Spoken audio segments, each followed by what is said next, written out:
You have filed ERC and you're receiving a lot of retirement in ERC. Mr. Non, correct? Wrong context, ma'am. Oh, no. Mr. Chair, It's either if I yes may. or no. Are you not receiving your retirement, big ones, from ERC? And Mr. you're Chair, filing. if I may, You Your are. Honor. No, I'm asking the principal, I am, not but you. your position is wrong. May kaso na, nakapile na. Ako nga kapag We can, pag na, we can, ako sa totoo lang, I really wanted to file cases as well Dahil nakikita ko may mali May mali talaga Dahil yung lapse period was appreciated as a regulatory reset, as a methodology. Hindi po tama yun, Mr. Chairman.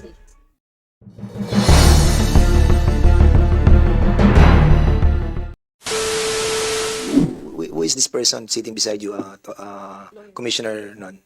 My counsel. You're representing Good afternoon, Your Honor. I am Attorney Ople Lester, counsel for Mr. Non. and also you are representing a Counsel for Mr. Non, Your Honor. Kasi I think Mr. Non nag-file kayo ng mga did cases. you already, nag-ano na po ba kayo ng entry of appearance nyo? Not yet, Your Honor. Your Honor, respectfully appearing in behalf of Alfredo Non. Okay. My name is Attorney Lester Ople. Thank you. Definitely, tatanong ko sana kung meron kayong, kasi kanina nabanggit ni Yes, Your Mona that cases have been filed. So, Yes, Your Honor. Kasama kayo sa mga nag-file. Your Honor, to my personal knowledge, Your Honor, there are 3 intervenors who filed post-judgment remedies.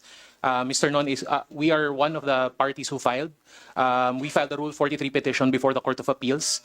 We are aware that NASECOR and Power for People also filed their respective cases, but we officially do not have copies of their petitions, Your Honor. Yan na nga. So if ever, well, that's the only recourse that we have right now. Kasi if yung court, ERC, Meralco, kung nasa isang side dyan, so yung regulatory capture, no, in this kind of situation, well, I think, yun na nga, kanina, we have moved that we audit, no, and sama na rin po natin yung mga external auditors, siguro para at least kompleto po, hindi lamang po yung COA natin. Comsec, please take note of the manifestation of Congressman Dan And Fernandez. masama po yung financial, yung technical, saka yung mga economic position need to be validated as well para comprehensive po yung gagawin. I think naman the regulated entity is the RB very much willing naman to refund, no?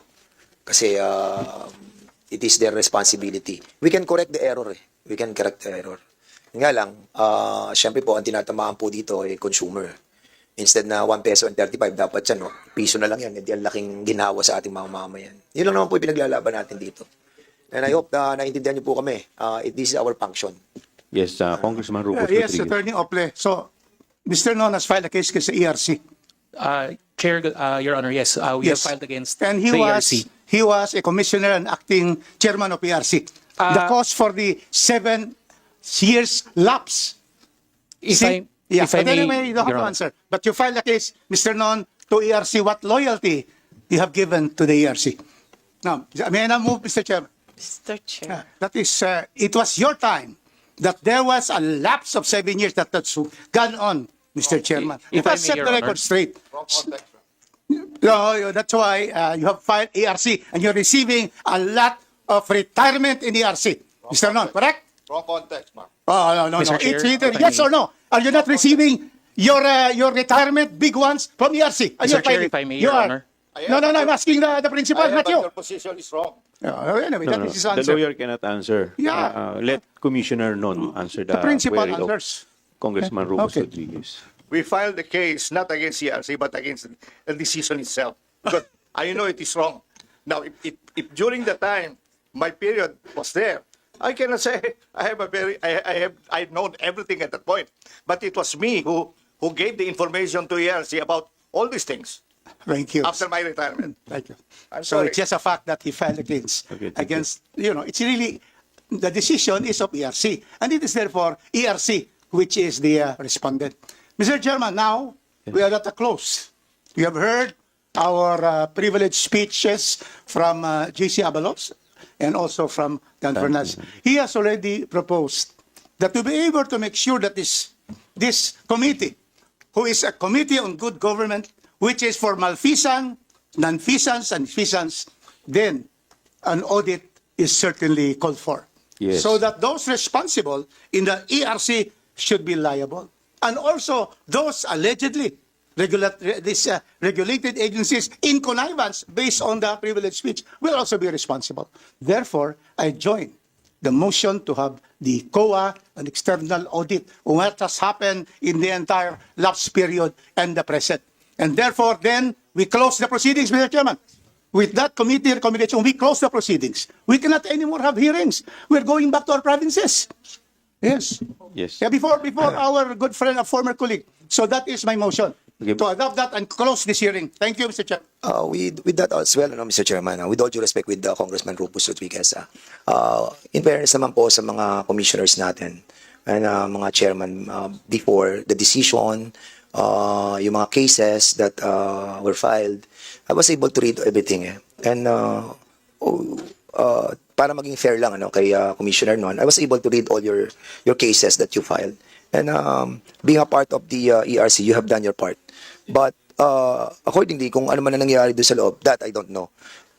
Even with the three commissioners, that I have read your decision as well, and even those who have dissented. So basically, yung pong sinasabi natin connivance is really hard to prove. At well, siguro out of the documents that I have read, doon nagbabase yung privilege speech ko that there was a alleged connivance because sino ba naman ang nasa matinong pag-iisip na 13 taon hindi ka magre-reset, 15 taon hindi ka magre-reset, tapos kumikita in accordance with their audited financial statement, wala namang maniniwala. At bakit tayo mananatili sa 1 peso and 35 cents, di ba, sa distribution utility? And I think yun na nga po, siguro since yung ating pong function dito ay in aid of legislation and at the same time yung oversight power, I think we have done that. And I must agree with Congressman Rupus that we're running out of time because we are going back to our provinces. And ako mismo, baka hindi na rin po ako maka-attend sa susunod hearing. And I submit that I think, I think we terminate and then may kaso na, nakapile na. Ako nga kapag We can ako sa totoo lang, I really wanted to file cases as well dahil nakikita ko may mali May mali talaga Dahil yung lapse period was appreciated as a regulatory reset, as a methodology. Hindi po tama yun, Mr. Chairman. Kaya ganito yung aking reaction because I've been fighting this since 2019. And with that, Mr. Chairman, I submit at I second the motion sa motion ni Congressman Rupus. Okay, before the chair rule on the motion, I would like to ask ERC, ano na po ang update dun sa application ng Meralco sa refund? Pwede po bang paki-update po kami? Nag-file po sila ng refund noong January 28 or 29, Mr. Chair. Hindi ko na po maano eksaktong date. But so we are evaluating it and we expect to issue our action on it. Hindi po kasi kami pwedeng mag-act within the first 30 days from filing. So pinakamaaga na po ay March 1 po. Yung action So, po namin. when is the effectivity of the refund? Most probably. Usually naman po effective sa billing period po na, Okay. na yun. So mga Marso po na billing period. Okay. So, there is a motion to... Sir, one last query, Mr. Chair. Yes. What is your query? Mr. Chair, may I just ask ERC, kung may refund, kasama po ba sa refund yung interest ng pera na nakolekta? Kasi we are talking of billions na nakolekta 2 years, 3 years. So, ang dinedetermine po ba ni ERC yung principal amount lang o kasama yung interest?